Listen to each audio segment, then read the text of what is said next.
የተኛው አውሬ ተቀስቅሷል። እፎይ ብሎ የከረመው መንደር መታመስ ጀምሯል። የተኩስ አቁሙ እንኳን ተኩስ ዛቻ ማቆም አልቻለም። ሁለቱም ወገኖች ብሶባቸው ተመልሰዋል። ምናልባት የተኩስ አቁሙ እንደተባለው ጊዜ መግዣ፣ ጡንቻ ማሳረፊያ፣ ትጥቅ ማምረቻ ነበር። አሜሪካ የኦፕሬሽን ስያሜ ለውጥ አድርጋለች። ኦፕሬሽን ፊውሪ ከዚህ በኋላ ኦፕሬሽን ፍሪደም ነው ተብሏል። ጉዳዩ የህልውናና ዓለምን ነጻ የማውጣት ትግል ነው የሚል ገለጻን ዋሽንግተን ማስተጋባት ጀምራለች። ትራምፕ ዓለምን ነጻ አውጣለሁ የሚል ጨዋታ ጀምረዋል። ወይም የነጻነት ታጋዩ የሚል ሙዚቃ ለገዛ ራሳቸው ጋብዘዋል። ይህንንም ተከትሎ አዲሱ ውጊያ የጦዘው በሆርሙዝ ላይ ነው። ድራማው በባህሩ ላይ ጡዘቱ ከፍ ብሎ ነው የጀመረው። የጦር ጀልባዎች በጦር አውሮፕላኖች ታጅበው ባህሩን እያመሱት ነው። የትላንት ሰኞ አጠቃላይ ክስተቶችን በአጭሩ ነግረናችሁ አሁን እየተከናወኑ ስላሉ ሰበር መረጃዎች ከነ ጥልቅ ትንታኔያቸው እናስደምጣችኋለን። አብራችሁን ቆዩ። ሜሪት ፕሮፐርቲስ ከ1.7 ሚሊዮን ብር ሙሉ ክፍያ ጀምሮ ዘመናዊ ንግድ ሱቆችን በመሃል መርካቶ ተክለ ሃይማኖት አቀረበ። ጂ+4 ዱባይ ሞል ስታንዳርድ የሆኑት ሞሎች ከ11 ካሬ እስከ 2000 ካሬ አማራጭ ያላቸው ሲሆን ከ440 ሺህ ብር ቅድመ ክፍያ ጀምሮ በአንድ ዓመት ጊዜ ውስጥ ይረከባሉ። በተመሳሳይ በመሃል ፒያሳ አራዳ ፓርክና ፍሬንድሺፕ ፊት ለፊት እስከ 30% ቅናሽ የተደረገላቸው መኖሪያ ቤቶችንም ማክለናል። ባለ 1 መኝታ በ4.2 ሚሊዮን ሙሉ ክፍያ፣ ባለ 2 መኝታ በ8.3 ሚሊዮን ሙሉ ክፍያ፣ ባለ 3 መኝታ በ11.3 ሚሊዮን ሙሉ ክፍያ። አሁኑን ይደውሉ። ስልክ 0961172493 0993472559 ሜሪት ፕሮፐርቲስ። ትላንት ሰኞ የተባበሩት አረብ ኤምሬትስ ከኢራን የተተኮሱ 15 ሚሳኤሎችንና 4 ድሮኖችን መታ መጣሏን የገለጸች ሲሆን ጥቃቱን የክህደት እርምጃ ስትል ፈርጀዋለች። እንዲሁም የአጸፋ እርምጃ የመውሰድ መብቷ የተጠበቀ መሆኑን ገልጻ ጠብቁኝ ብትልም ኢራን እስካሁን በዚህ ጉዳይ ይፋ አስተያየት አልሰጠችም። በፕሮጀክት ፍሪደም የመጀመሪያው የአሜሪካ ተልዕኮ የንግድ መርከቦችን ጉዞ ለማደናቀፍ የሞከሩ ናቸው የተባሉ የኢራን ጀልባዎችን ማስመጥ ነበር። ኢራን ግን ጀልባዎች ያልተመቱም እያለች ነው። አባስ አራግቺ በሆርሙዝ የባህር ወሽመጥ ያለው ወቅታዊ ሁኔታ ለፖለቲካዊ ቀውስ ወታደራዊ መፍትሄ እንደሌለ ግልጽ አድርጓል ሲሉ ዲፕሎማሲያዊ ድርሻቸውን ለመወጣት እየሞከሩ ነው። የአሜሪካው ፕሬዝዳንት ዶናልድ ትራምፕ በአንጻሩ ለሀገራቸው የመገናኛ ብዙሃን እንደተናገሩት ኢራን በወሽመጡ ውስጥ የአሜሪካ መርከቦችን ኢላማ ካደረገች ከምድረ ገጽ ትጠፋለች ያሉ ሲሆን ኢራን የተኩስ አቁም እንዲቀጥል ብትመኝ ይሻላል ሲሉ አስጠንቅቀዋል። የኢራን የመጀመሪያው ምክትል ፕሬዝዳንት መሐመድ ሬዛ አሊፍ ደግሞ ወሽመጡን ማስተዳደር የኢራን ሕጋዊ መብት ሆኖ እንደሚቀጥል ተናግረዋል። የባህረ ሰላጤ ትብብር ምክር ቤት ጂሲሲ እና የአውሮፓ ህብረት ኢዩ በኤምሬትስ ላይ የተሰነዘረውን የኢራን ሚሳኤል እና ድሮን ጥቃት አውግዘዋል። የባህረ ሰላጤ ትብብር ምክር ቤት ጂሲሲ ዋና ጸሐፊ ጃሲም መሐመድ አልቡዳይዊ ጥቃቶቹን የአባል ሀገርን ሉዓላዊነት በግልጽ መጣስ ነው ሲሉ ኮንነዋል። የአሜሪካ ማዕከላዊ እዝ ሴንትኮም በኢራን ወደቦች ላይ እየተካሄደ ያለው እገዳ አካል በመሆን 50 የንግድ መርከቦች ከታለመላቸው መስመር እንዲቀየሩ መደረጉን አስታውቋል። ትላንት ከሞላ ጎደል እንዲህ ነበር ያለፈው። እስቲ ጠለቅ ብለን ዛሬስ ምን እየተከናወነ ነው? ምን ይጠበቃል? ምንስ ተደርጓል? የሚለውን በስፋት እንመልከት። በተባበሩት አረብ ኤምሬትስ የሚገኘው የአሜሪካ ኤምባሲ ዜጎቹን በማስጠንቀቅ ላይ ነው። በአካባቢው የሚኖሩ የሀገራችን ዜጎችም ተመሳሳይ መልእክት እየተመለከቱ እንደሆነ ጽፈውልናል። ኤምባሲ ሁኔታውን እየተከታተልኩ ነው ያለ ሲሆን አሜሪካውያን እባካችሁ ከተባበሩት አረብ ኤምሬትስ ባለስልጣናት የሚሰጡ መመሪያዎችን እንድትከተሉና ትዕዛዝ ከተሰጠም መጠለያ ለመያዝ ዝግጁ እንድትሆኑ ያሳስባል ሲል በኤክስ ገጹ ላይ ባሰፈረው መልእክት ገልጿል። ቀደም ብሎ የተባበሩት አረብ ኤምሬትስ በኢራን ሚሳኤሎችና ድሮኖች ጥቃት እንደተሰነዘረባት አስታውቃ ነበር። የአሜሪካ ኤምባሲ አክሎም አሁን ያለው የጉዞ ምክር ለተባበሩት አረብ ኤምሬትስ በደረጃ 3 ላይ እንደሚገኝ ገልጿል። ይህም ማለት የአሜሪካ ዜጎች ወደዚያ የሚያደርጉትን ጉዞ በድጋሚ ሊያስቡት ይገባል ማለት ነው።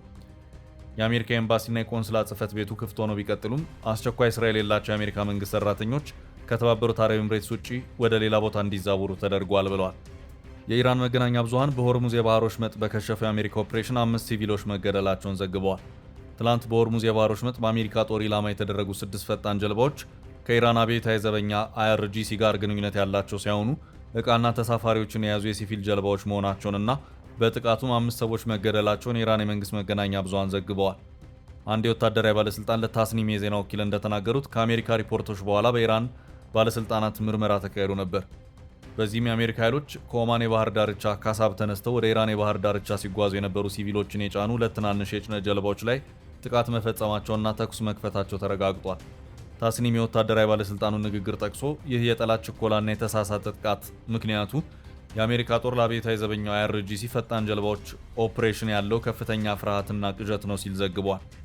ዋሽንግተን በበኩሏ ጀልባዎቹ የወደሙት የሆርሙዝ የባህር ወሽመጥን በድጋሚ ለመክፈት አሜሪካ በምታደርገው እንቅስቃሴ ወቅት በንግድ መርከቦች ላይ ጣልቃ ለመግባት ሲሞክሩ እንደነበር ገልጻለች።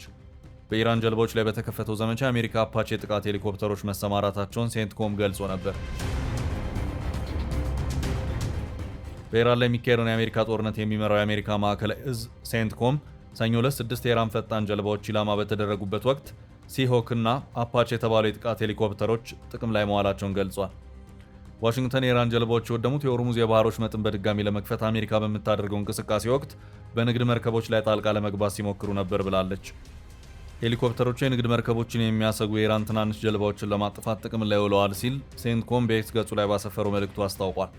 በተጨማሪም ሴንትኮም እንደገለጸው በአሁኑ ወቅት የባህር ወሽመጥን ለመክፈትና መርከቦችን በውሃው መስመር በኩል አጅቦ ለማሳለፍ በሚካሄደው ኦፕሬሽን ፍሪደም ላይ በባህረ ሰላጤው አካባቢ ከሚገኙ የየብስ ጣቢያዎችና በሁለት የአሜሪካ አውሮፕላን ተሸካሚ መርከቦች ላይ የተመደቡ ከ100 በላይ ጦር አውሮፕላኖች በመሳተፍ ላይ ይገኛሉ።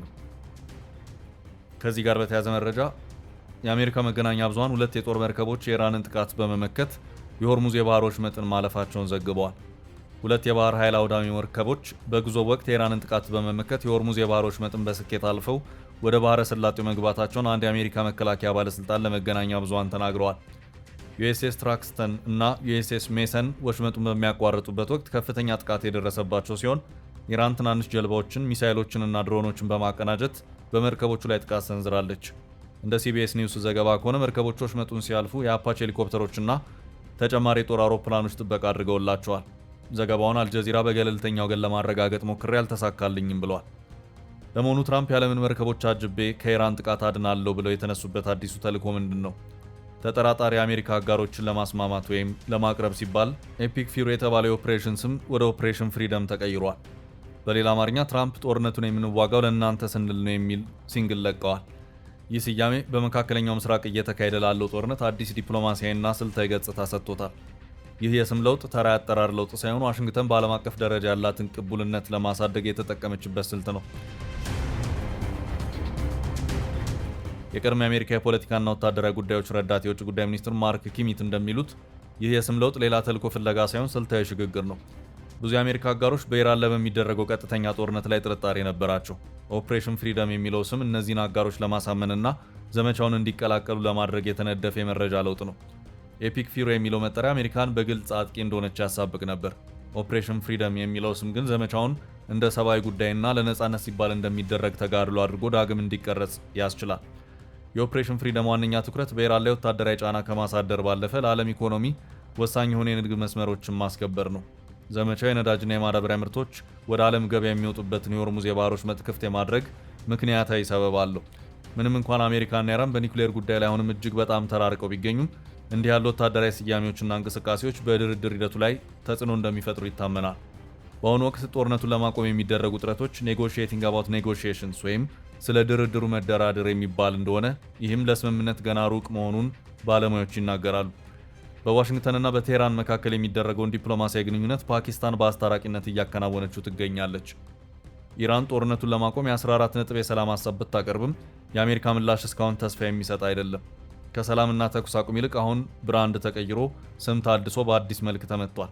ኦፕሬሽን ፍሪደም አሜሪካ በመካከለኛው ምስራቅ የምታካሄደውን ወታደራዊ እንቅስቃሴ ይበልጥ ዲፕሎማሲያዊና አሳማኝ ለማድረግ የወሰደችው እርምጃ ነው። ዘመቻው በወታደራዊ ጡንቻ ላይ ብቻ ከማተኮር ይልቅ ዓለም አቀፍ የንግድ ጥቅሞችን በማሳየት አጋሮችን ለማሰባሰብ ያለመ ነው። በቀጣይም በባህር ወሽመጥ በኩል በሚንቀሳቀሱ ቀጥተኛ ቀጠናዊ ጥቅሞች ላይ ትኩረት ማድረግ ወደ እውነተኛ ድርድር ሊያመራ እንደሚችል ባለሙያዎች ይጠቁማሉ።